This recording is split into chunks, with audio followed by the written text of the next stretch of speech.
नमस्कार स्वागत करुच्ची आज केतोटी मुख्य गुरुत्वपूर्ण खबर को आपण दर्शक बंधु एवं आम हस्तगत होता प्रथम खबर रही सुभद्रा योजना संपर्कित सुभद्रा को नहीं आसला पुणी एक बड़ खबर आम जाना कौन रही विशेष गुरुत्वपूर्ण खबर से आप निश्चित भिडियो प्रथम शेष पर्यंत देखिए जब भिडियो भल लगे तो पाखे लाल बटन निश्चित सब्सक्राइब करेंगे पाखे बेल आइकन बजाय देवे और ऊपर ऑल नोटिफिकेशन क्लिक करने भूलें जहाँफल एभली भिडियो सर्वप्रथम आप निकट पहुँच पार तेज आसतु जाना आज प्रथम खबरटी मार्च 6 मिलिबो सुभद्रा टंका महिला मानकु मिलिबो प्रथम किस्तिर पंचम पर्याय टंका पंचम किस्तिर 1,70,000 महिला टंका पाइबे एने मुख्यमंत्री कार्यालय पक्षरु सूचना मिली।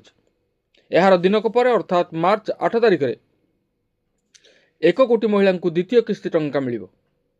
प्रथम पर्यायर 4टी किस्तिर प्राय 97 लाख ऊर्ध्व महिला योजना अंतर्भुक्त करी 5,000 टंका लेखाएं दिया जायछि।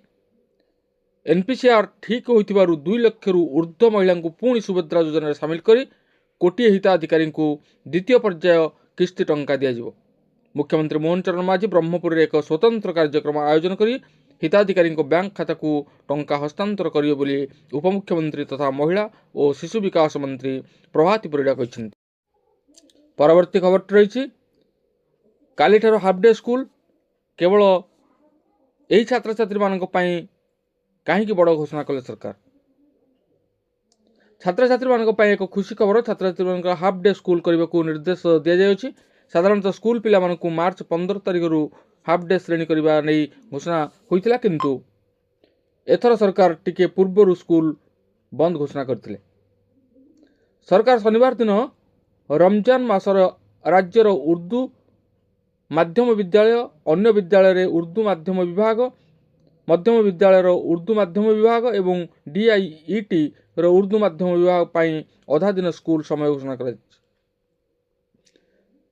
तेलंगाना राज्य सरकार स्कूल समय परिवर्तन करी एक निर्देश जारी कर जहा द्वारा 2 मार्च रु 1 एप्रिल पर्यंत सकाळ 8 रु मध्याह्न 1:30 पर्यंत नूतन समय स्थिर कर।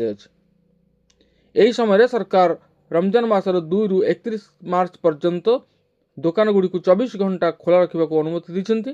सेहीपरि सरकारी कार्यालय काम करुवा मुस्लिम कर्मचारी मानकर कार्य समय 1 घंटा ह्रास करने को सरकार निष्पत्ति नहीं।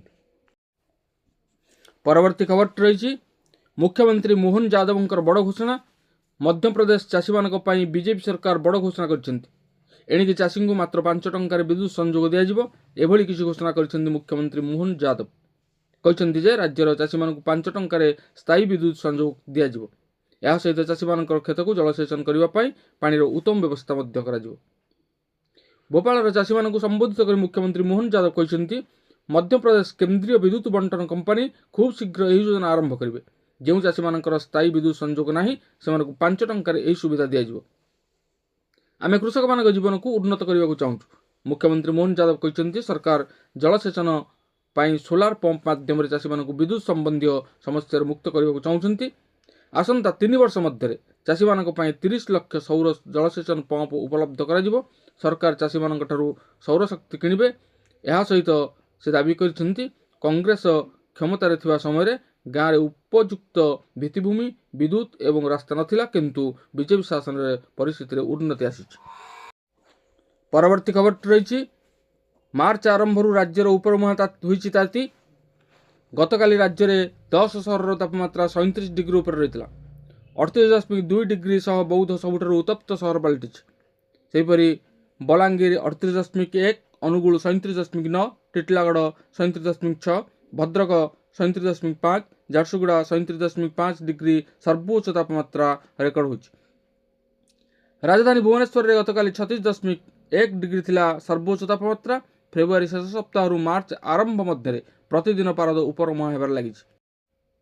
परवर्ती खबर रही राशन कार्ड संबंधित चिन्हट होता 80,000 अयोग्य हिताधिकारी मध्य 12,000 अधिक अयोग्य हिताधिकारी राशन कार्ड फेराइछन्ति। एबे भी कार्ड फेराउछन्ति अयोग्य हिताधिकारी से 4,500 सरकारी कर्मचारी कार्ड फेराइछन्ति। प्रतिदिन 3 रु 4,000 लोक कार्ड फेराउछन्ति। 4 लाख मृत हिताधिकारी कार्ड भी कटा जाइछ। निज आड़ू कार्ड फेराइबा को पुणी थे अपील करिसेंति जोगाण मंत्री कृष्णचंद्र पात्र। जो मानकर ग्रामीण अंचल में मासिक 10,000 आय एवं सहरांचल 15,000 ଆୟ ସେମାନେ କାର୍ଡ଼ ଫେରାଇ ଦିଅନ୍ତୁ। ସରକାର ଏବେ କୌଣସି କାର୍ଯ୍ୟାନୁଷ୍ଠାନ ନେବେ ନାହିଁ। ଏବେ ଅପିଲ କରୁଛୁ କାର୍ଡ଼ ଫେରାଇବାକୁ, ପରେ ଆଉ ଥରେ ବି ଯାଞ୍ଚ ହେବ ବୋଲି କହିଛନ୍ତି ମନ୍ତ୍ରୀ।